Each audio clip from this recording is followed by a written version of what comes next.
오늘은 아내와 함께 CPR 심폐소생술 응급처치 교육을 받으러 가고 있다. 심폐소생술 교육 장소는 인천 가정동에 있는 인천국민안전체험관인데 집에서 버스 타고 30분 정도 거리에 있다. 비가 와서 늦을까봐 일찍 출발했는데 다행히 1시간 일찍 도착했다. 비가 생각보다 많이 와서 근처 카페에서 커피를 마시면서 기다리기로 했다.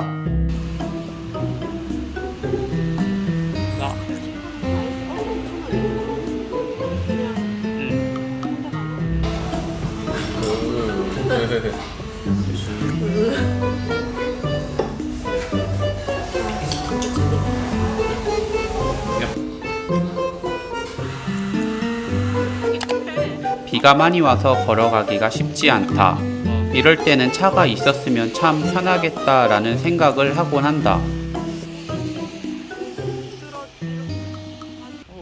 건물에 도착해서 내부에 들어왔는데 생각보다 사람이 많았다. 우리는 안내를 받고 교육 장소로 갔다.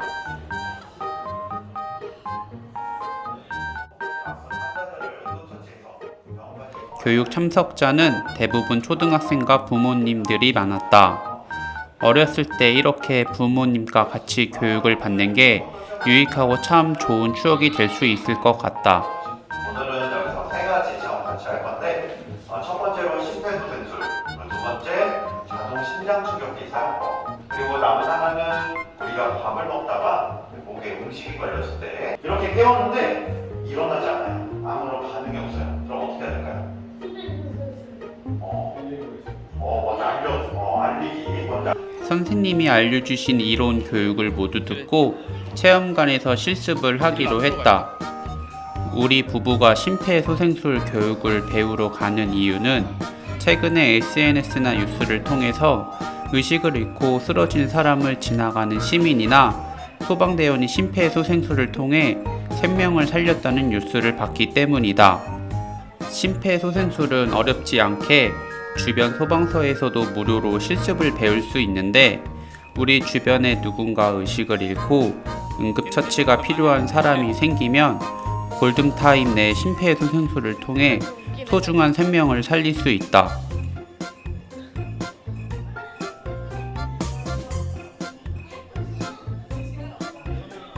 오늘 우리가 1시간 동안 배운 경험으로 혹시 나중에라도 심폐소생술이 필요한 날이 온다면 소중한 생명을 살릴 수 있길 바란다. 교육이 끝나고 점심을 먹으러 집 근처 해장국 가게에 갔다. 여기는 우리 단골집이라 늘 먹던 걸로 시켰다.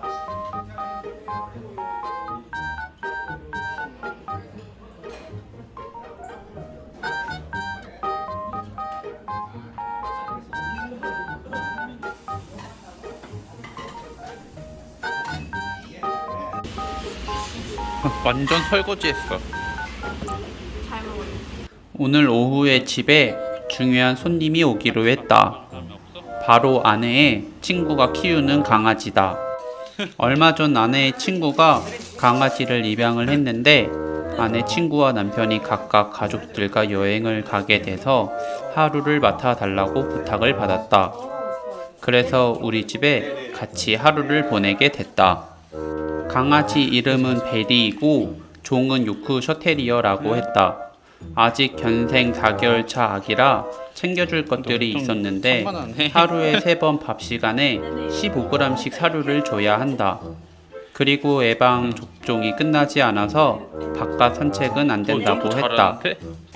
나는 10년 전 집에서 강아지 2마리를 키운 적이 있었는데 2마리 모두 건강하게 15년 정도 함께 살고 무지개 다리를 건넜다.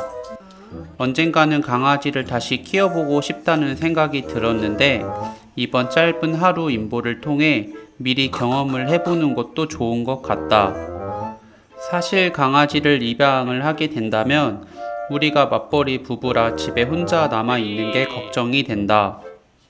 SNS에서 한 견주가 했던 말이 굉장히 인상 깊었는데 어떤 이유로든 내가 강아지를 산책을 안 시켜주거나 혼자 남기게 되면 나는 내 선택으로 하루를 버리는 건데 우리한테는 하루지만 강아지의 견생으로는 내 선택 때문에 일주일 가까운 시간이 버려지는 게 미안하다는 말이었다.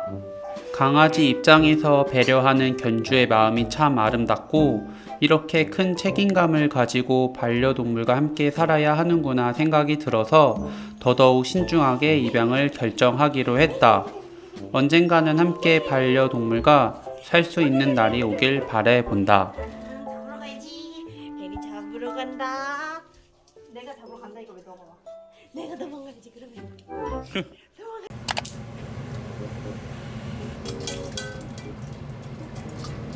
베리가 있다 보니 혹시 요리를 하면 사람 음식 때문에 먹고 싶어서 짓거나 할 줄 알았는데 다행히 크게 관심이 없었다. 네.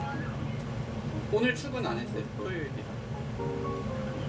아, 정화랑 저기 그냥 심폐소생술 교육 받으러 갔다가 그리고 지금 아마 친구네 강아지 잠깐 하루 맡겨 주기로 해서 맡고.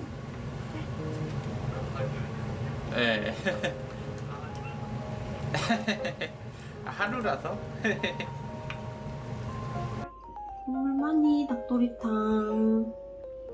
맛있겠구만. 맛있어. 맛있지. 오랜만이면 하다.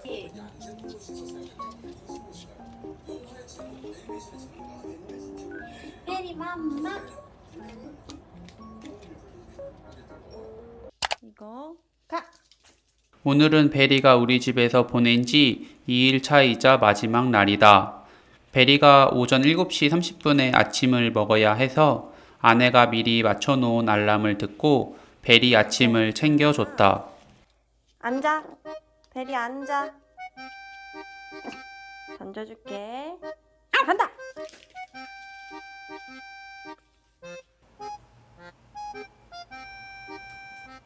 최대한 주 1회 영상 업로드를 노력하고 있지만 평일에 야근을 하거나 약속이 생기거나 주말 동안 일정이 있으면 주 1회 영상 업로드가 쉽지 않다. 조급하게 낮은 퀄리티의 영상을 만들기보다는 하루 이틀 시간을 더 투자해서 좋은 영상을 보여드리는 게 나와 구독자에게 모두 좋을 것 같다는 생각이 든다.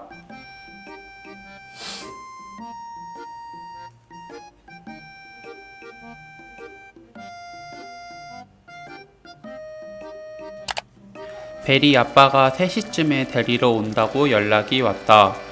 2인 가구라 메인 요리를 하면 항상 많이 남아서 다음날 같은 메뉴로 먹는 경우가 많다. 우리는 한 달 식비와 생활비는 50만원 안으로 쓰려고 노력하고 있다.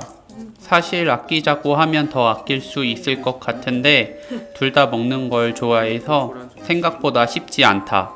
그래도 할인 쿠폰이나 선물 같은 기프티콘으로 식비를 아끼고 있다. 담배 뜨거? 맛있어.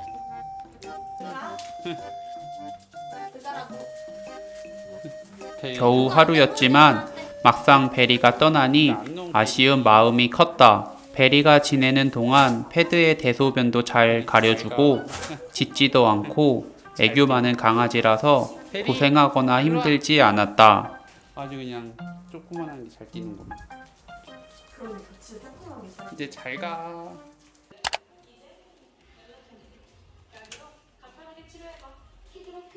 힙한데 힙해.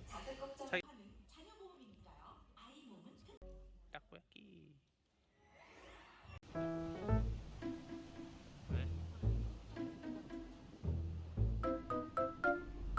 거의 비 내리는.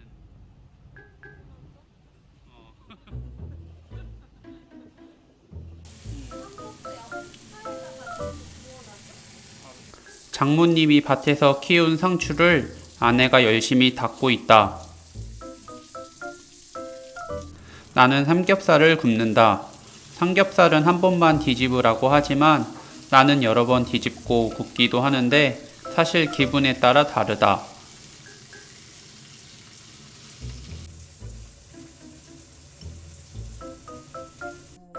오랜만에 원형 테이블 식탁에서 저녁을 먹으면서 아이패드로 유퀴즈를 봤다.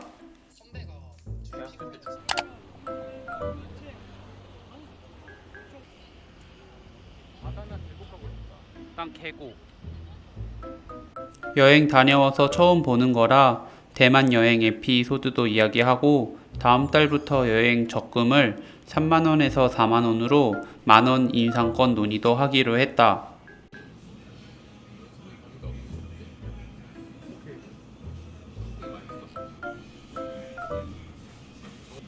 배불러.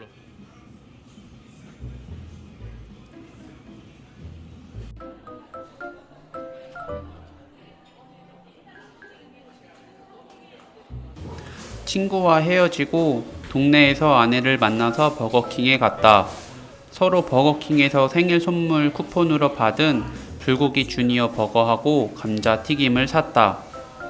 집에 가는 길에 길 고양이를 만나서 습관처럼 인사를 했는데 고양이가 가까이 다가오며 울었다.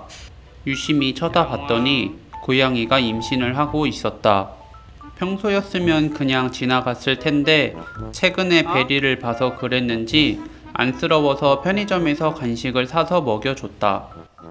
고양이가 허겁지겁 먹길래 양이 부족한 것 같아 내가 간식을 더 사러 가는 길에 사고가 났다. 아내가 간식을 짜주려고 했는데 고양이가 위협으로 느꼈는지 아내의 손을 핥히었다.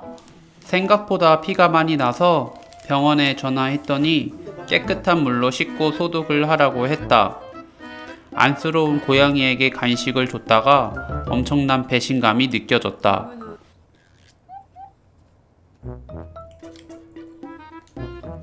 약간 세븐일레븐 가는데 그 장우산이요. 알아. 여름을 대비하기 위해 장우산을 하나 샀다. 그리고 양념게장이 먹고 싶어서 1kg 양념게장을 샀다. 나는 달콤한 간장게장보다 매콤한 양념게장을 더 좋아하는 편이다.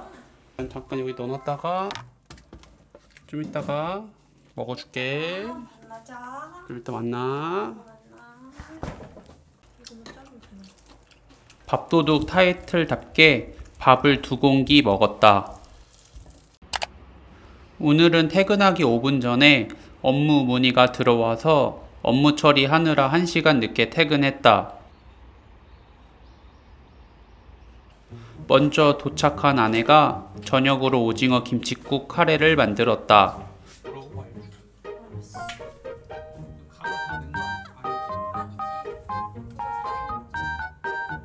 그리고 장모님이 주신 상추가 아직 많이 남아서 점찬시에 나왔던 상추전도 만들었다.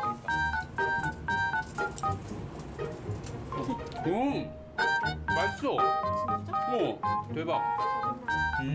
먹었는데 그럼 잘. 아내가 퇴근하고 오는 길에 스투키를 사왔다. 갑자기 왜 사왔냐고 물었더니 오늘은 정희 부부가 만난 지 2000일이라고 했다. 사실 나는 2000일인지 몰랐는데 아내가 이렇게 세심하게 챙겨줘서 기분이 좋다. 스투키. 스투키? 어디서 났어? 사왔지. 갑자기 스투키 사왔어? 오늘 특별한 날이고. 오늘 4000일. 땡네. 2000일? 맞아. 이게 감이 있지 내가. 맛있어?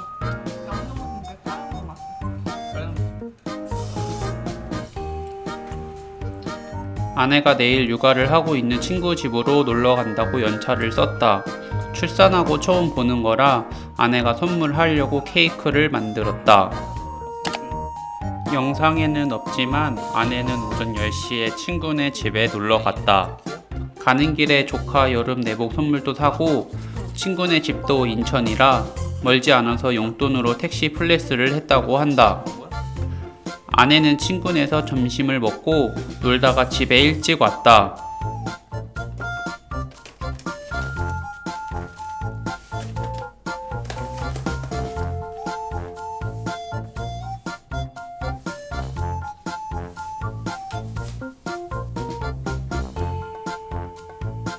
퇴근하고 오는 길에 호참 후라이드 한 마리 포장해서 사왔다. 호참 한 마리로는 양이 적어서 집에서 떡볶이를 만들었다. 이렇게 낮게 해도 돼? 먹었잖아. 짜고.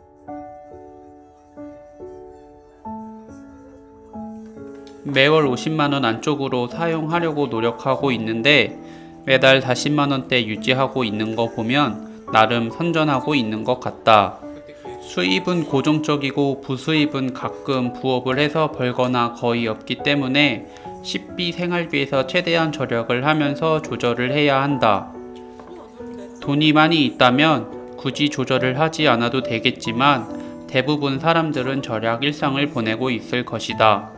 절약 일상이 조금 지치거나 힘들다면 저축하는 목표를 다시 한번 되새기는 시간을 가져보면 좋을 것 같다. 오늘 영상은 여기까지입니다. 시청해주셔서 감사합니다.